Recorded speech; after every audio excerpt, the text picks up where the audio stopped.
What's up, everybody? It's Glenn and Big Jack back with a Bears preview video. We are previewing the Bears Week 16 contest against the Green Bay Packers at home. That being said, before we hop into the preview, we always do a little recap on the prior week's game. Week 15 went as good as any week has gone for the Bears this season, in theory. They come off of a 31 dominant victory over the Cleveland Browns. Not going to lie, Cleveland Browns outfit looked like once they got down, they didn't want to be out there in that cold this week. But that being said, the Bears looked really good. Caleb looked as sharp as he's looked all season, in my opinion, throwing that ball through the cold temperatures, through that cold air. Jack, any initial thoughts on that beatdown of the Cleveland Browns? It was a beatdown, absolutely. I think we were sort of on it. Your keys were money. They really were spot on as far as Myles Garrett's going to do his thing. He got a couple sacks, or I think maybe 1.5 officially. So he made a couple plays. He was, impacting the game, but his impact wasn't game changing, game wrecking, so that was huge. That key came to fruition. You wanted to kind of win the battle between Shedeur Sanders and Dennis Allen, kind of get him into some stuff. And I feel like they said as much in the post-game, presser with, how everyone sort of felt like when Jackson got that turnover, it sort of like finally like really flipped the game to like shut them down. There was never any moment where you thought it was really in question, but that really slammed the door shut.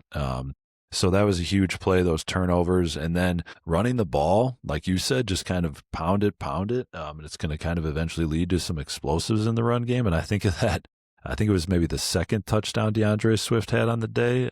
He kind of bounced off a couple. He thought he was down. He just kept rolling. They beat him down. They wore him down, and they were able to get those big plays. It was a beautiful thing to watch, but it's exactly what you expected, right? When you're a team who's in the position the Bears are at home against a team that's got 2 or 3 wins on the season, historically, you get a little worried time to time about what's going to happen in those situations, but this Bears team continues week in and week out to prove, time and time again, they might be something special, something different, and then we got to continue it moving forward. Yeah, man, thanks for giving me some credit on the keys. Got to give you some credit, too, on the pick. You called it Bears blowout, and that's exactly what it was. Bears were, 7.5-point favorites, if I remember correctly, and they won by 28, so it's completely dominant performance, spot on pick by you, and spot on keys by me. I mean, nobody knows the Bears better than this YouTube show, and like I kind of say that in jest and kind of joke, but I'm also dead serious. Like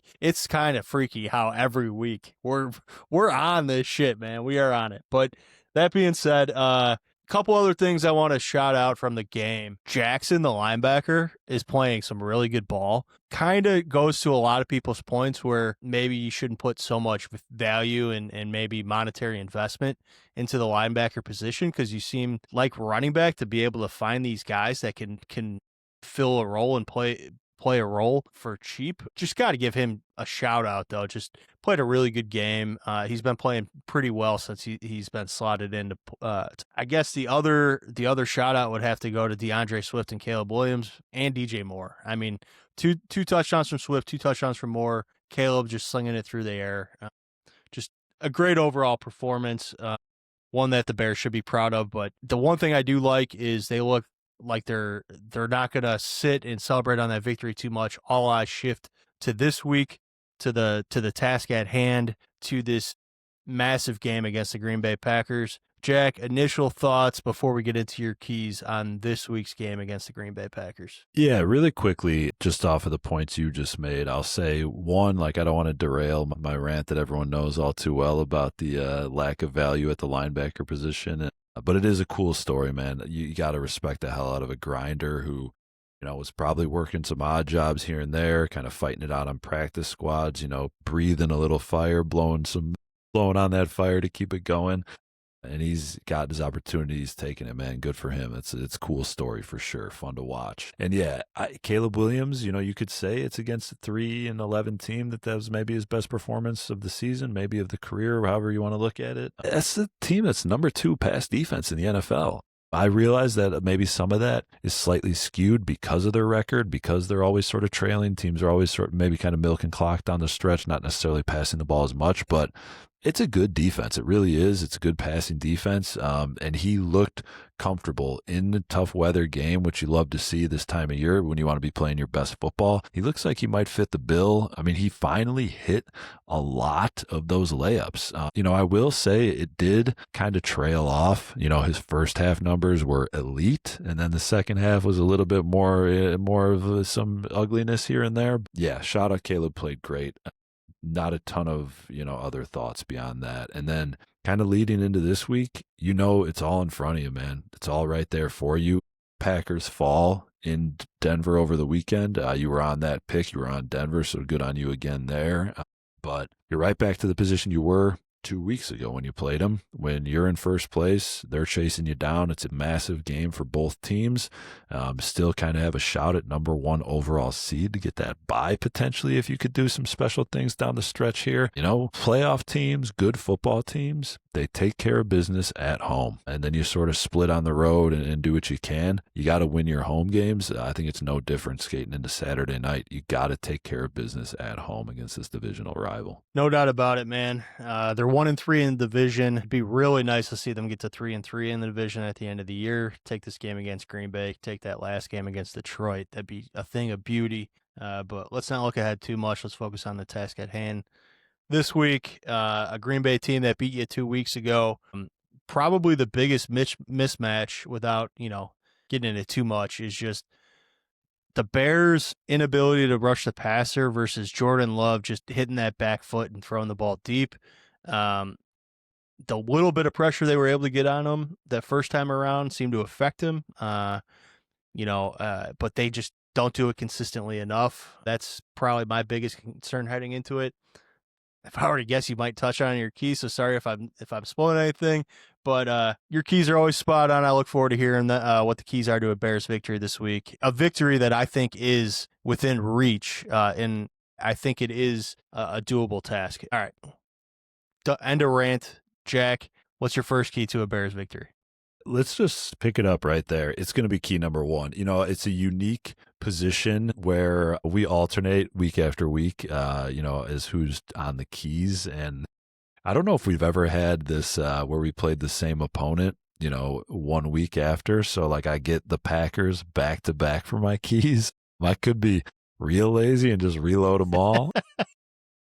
No, I think it's a good place to start because it's a major weakness for the Bears. A glaring weakness continues to be, for whatever reason, the defensive line has not been it's been tried to be addressed, but it certainly hasn't been addressed adequately. Sweat, his counting numbers look pretty good. I think he's at 8.5 sacks now. He's playing some better football. He is making some impact plays, but it's just not consistent enough for me, and we're going to need it this week. The thing with Jordan Love specifically is, yes, he's not very good under pressure. That's huge. So key number 1, you have to pressure him like we talked about the first time around. The problem is, conversely, Jordan Love is one of the best quarterbacks in the NFL against a blitz. If you send too many guys in there, he's going to find the open receiver. He's going to make the right decision. He's going to make the play. He's going to be accurate with the football. I hate to break it to Bears fans. I'd like to tell you Jordan Love stinks. He's solid. He's going to find open guys if you send the blitz. He's good at reading defenses. He's been in that LaFleur offense for the better part of 6 years now. You can't really blitz him,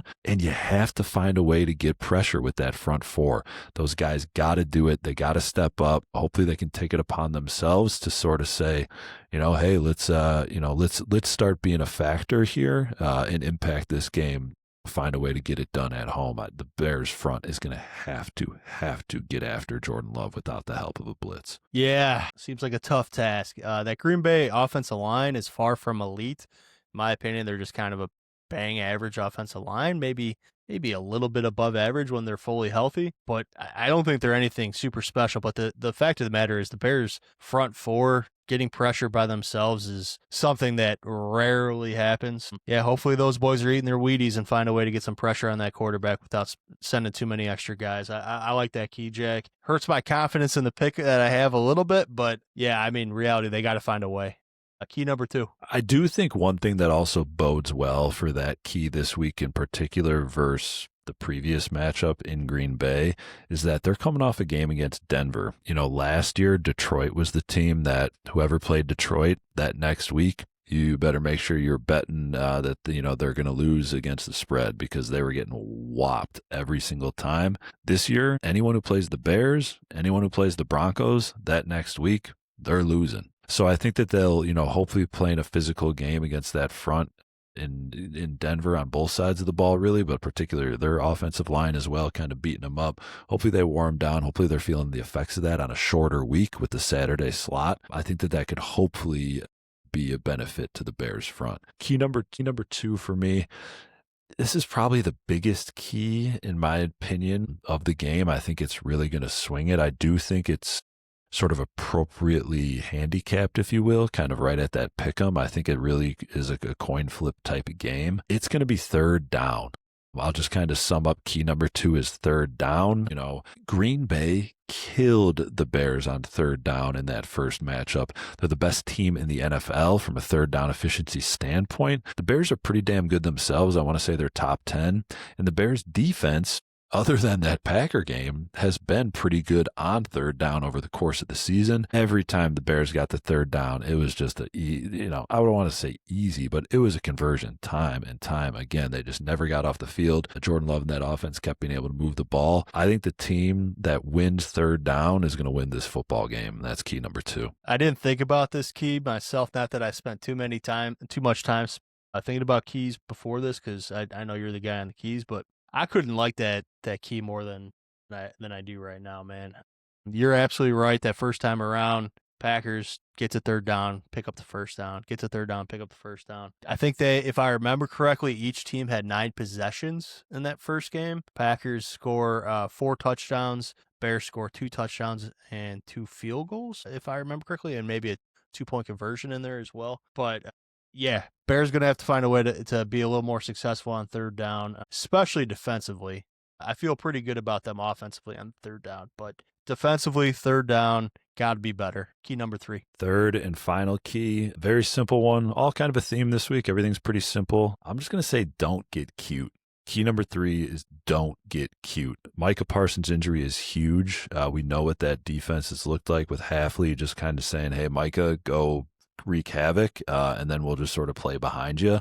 I think it is going to be a huge difference maker down the stretch for them. I certainly think that their Super Bowl contention hopes have probably been handicapped a bit, but don't get cute. Don't overthink it. Don't think, oh, Micah Parsons is out. We got to we're going to be able to do all this stuff and get fancy.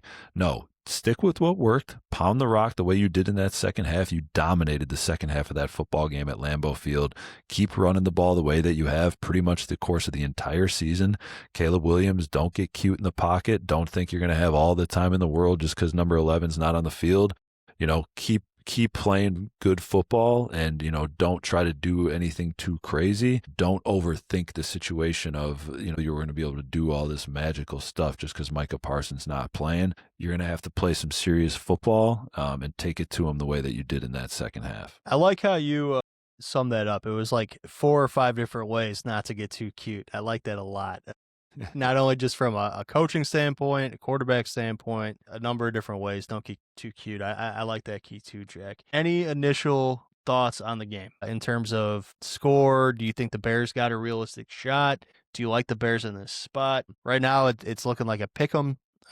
Initial thoughts. I think they win the game. I think they have to win the game. Both teams are going to be prepared. Like I said, I do really love that factor that the Packers are going to be coming off the Broncos game, traveling back, tough physical game in Denver. Obviously losing Micah the way that they did. Christian Watson, I think, is going to play, which is just a weird story. He acted like he was dead and he's just fine. I don't know. That was bizarre to me. But that's neither here nor there. I do think the Bears win the game. I think they take advantage of the home field. I didn't make it a key, but I really am interested to see what it looks like. I feel like Ben Johnson's consistently proven a pretty strong ability to make adjustments. I mean, even at the Packers game, like how much better the team looked in the second half versus the first. I think that's a lot to do with adjustments. So, and LaFleur is no slouch. Matt LaFleur is a great coach. There's, every time there's some conjecture about like Green Bay fans being kind of sick of LaFleur, I just laugh. I'm like, he'd have a job but he'd have a job before he'd leave the office there. So, I don't mean to say that he's not going to make his adjustments. I'm sure he will. I'm sure he's got plenty he'll want back from that second half. But I think the Bears will be ready. I think Ben Johnson will make those appropriate adjustments. I think they'll find a way to win. I do think it's going to be a little bit of a scoring contest, like some of the Bears games were earlier on in the season. But I like the Bears to find a way this one. Like, I think it's going to be kind of a shootout. I think the Bears win 34-30. That is a shootout. I think it'll be close to that score too, and I do like the Bears as well. I'll go Bears 27, Packers 24. So close game, but I do like the Bears in this one. I do think no Micah Parsons is going to help the Bears offense massively. We're worried about the Bears pass rush here. I think if you're a Packers fan against this Bears offensive line, you got to be a little bit worried about the pass rush as well with no Micah. I think the offense could have a really strong day. I'm hopeful Bears walk out of there with a victory. All right, for everybody at home, me and Jack both like the Bears. If they're going to get a win, they got to follow these 3 keys. They got to put pressure on Jordan Love, specifically with the front 4. They bring too many extra blitzers. Jordan Love's going to pick you apart. Key number 2, they have to win third down. They have to be much better on third down than they were the first time around. In my point of view, specifically defensively against the Packers. But, both sides of the ball, they got to win third down. Key number 3, don't get too cute. Caleb, don't get too cute. Ben Johnson, don't get too cute with the game plan. Everybody across the board, stay locked in, keep it simple. Don't overthink things. All right, if you're new here, like and subscribe, hit the bell. We're back with a best bets of the video every week, Bears video every week, potentially into the playoffs. We'll see. And then we're also talking about maybe opening up some golf content in the spring. So we'll see. Jack, any last thoughts for the fans at home? Oh man, love the teaser, baby. This guy's executive producer of the year, my man. But no, anyone who's around, if anyone's going to the game, cause a ruckus out there in Chicago, it's a big one, man. Haven't had too many like this over the course of our lifetime. Kind of rolling into late December, getting right around Christmas. We got some very, very meaningful football to be played. I got to take care of business on Saturday night, get that win at home. Bears. Bear down, baby.